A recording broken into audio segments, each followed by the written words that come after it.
다윗이 다시 이스라엘에서 정병 3만 명을 징집하여서 그들을 모두 이끌고 유다의 바알라로 올라갔다. 거기에서 하나님의 궤를 옮겨올 생각이었다. 그 궤는 그룹들 위에 앉아 계신 만군의 주님의 이름으로 부르는 궤였다. 그들이 언덕 위에 있는 아비나답의 집에서 하나님의 궤를 꺼내서 새 수레에 싣고 나올 때에 아비나답의 두 아들 우사와 아히오가 그 새 수레를 몰았다. 그들이 산에 있는 아비나답의 집에서 하나님의 궤를 싣고 나올 때에 아히오는 궤 앞에서 걸었고 다윗과 이스라엘의 모든 가문은 온 힘을 다하여서 잣나무로 만든 온갖 악기와 수금과 거문고를 타며 소구와 꽹과리와 심벌질을 치면서 주님 앞에서 기뻐하였다.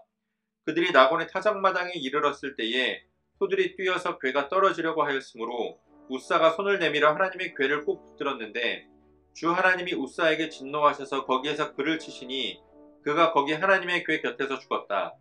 주님께서 그렇게 급격히 우사를 벌하셨으므로 다윗이 화를 내었다.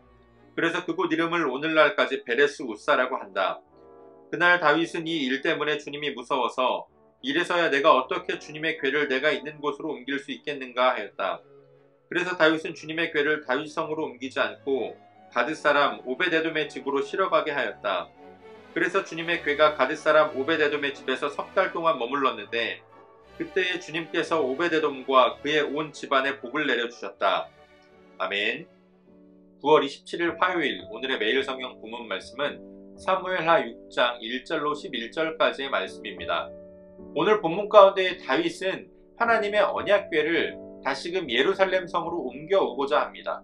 사울왕 때 블레셋에게 빼앗겼던 언약궤는 블레셋 사람들이 언약궤의 심판을 경험한 이후에 다시 이스라엘로 돌려보냈습니다. 그러나 이스라엘 백성들 역시 언약궤를 함부로 대함으로 심판을 받아서 그것을 두려워하며 오늘 본문에 나오는 바알라, 이 기랏 여야림이라는 곳의 아비나답의 집에 20년간이나 하나님의 언약궤를 두었습니다.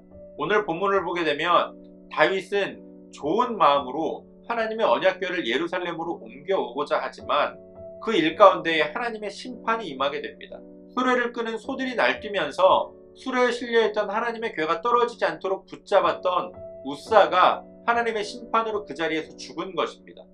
다윗은 분명히 많은 군사들을 모았고 새 수레를 준비해서 새 수레에 언약궤를 실어서 옮겼습니다. 우사 역시 하나님의 궤가 떨어지지 않게 하려고 붙잡았습니다. 그러나 하나님께서는 그러한 우사를 심판하셨습니다. 이 일로 다윗은 하나님께 화를 냈다라고 오늘 본문은 기록합니다. 그러면서 하나님을 두려워하면서 이 언약궤를 어떻게 내가 옮겨오겠는가? 하나님의 궤를 예루살렘으로 옮겨오지 않고 오늘 본문에 나오는 가드 사람 오벳에돔의 집으로 옮기게 됩니다. 오늘 본문에 다윗이 하나님을 두려워했다라고 하는 이 두려움은 긍정적인 우리가 하나님을 경외한다라고 할 때의 두려움을 말하는 것이 아닙니다. 다윗은 하나님의 언약궤로 인한 심판으로 하나님을 두려워했지만 이 언약궤를 받아서 보관하게 된 오벳에돔의 온 집안은 언약궤로 인해서 하나님께서 복을 내리셨다라고 말씀합니다. 왜 다윗의 선한 의도에도 불구하고 다윗이 정성을 다해서 그의 온 집안이 온 힘을 다해서 하나님을 찬양하며 언약궤를 옮겼음에도 하나님의 심판이 진노가 그 위에 임했을까요? 이스라엘의 왕인 다윗 그리고 20년간이나 하나님의 언약궤를 모시고 있었던 아비나답의 자식들이라면 하나님의 언약궤에 대해서 잘 알고 있었어야 마땅합니다. 하나님께서는 분명히 하나님의 언약궤를 옮길 때에 레위 사람 가운데에 고핫 자손 그 중에 제사장들이 어깨에 메고 언약궤를 옮기라 라고 말씀하셨습니다. 이것은 하나님께서 정하신 법이었습니다. 그러나 다윗도 또 아비나답의 아들 우사도 그것을 알지 못했습니다. 자신들이 생각하기 가장 좋은 방법으로 하나님의 언약궤를 옮기고자 했습니다.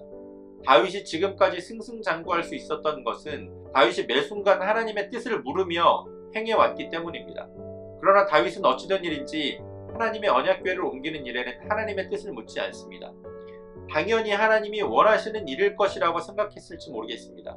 만약 다윗이 언약궤를 옮기는 방법을 제대로 알지 못했을지라도 블레셋과의 싸움에서 그랬듯이 하나님께 그 뜻을 물었다면 어떻게 옮겨야 할지를 하나님께서 말씀해 주셨을 것입니다. 오늘날 우리도 하나님의 일을 행할 때에 때때로 우리는 우리가 하나님의 일을 행하는 것이니까 내 생각이 가장 좋은 것으로 하면 되겠지 라고 생각할 때가 있습니다. 그러나 하나님의 일은 하나님의 방법으로 행해져야 합니다.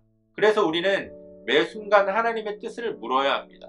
특별히 우리의 삶이 형통할 때에 하나님이 나와 함께 하시는구나 라는 생각이 들 때에 영적 교만함에 빠져서 하나님의 뜻보다 나의 뜻이 앞서게 된다면 오늘 언약궤를 옮기는 일에 하나님의 진노가 임한 것처럼 오늘 우리에게도 이러한 하나님의 진노가 임할 수 있습니다. 하나님의 말씀 앞에 겸손하게 하나님의 뜻을 물으며 성령님의 인도하심을 구하며 살아갈 수 있는 저와 여러분들이 되어주시기를 소원합니다. 오늘도 우리에게 주신 본문의 말씀을 몇 차례 더 읽으시면서 여러분들에게 개별적으로 깨닫게 하시는 하나님의 말씀을 묵상하시고 각자의 기도로 오늘의 묵상을 마치겠습니다.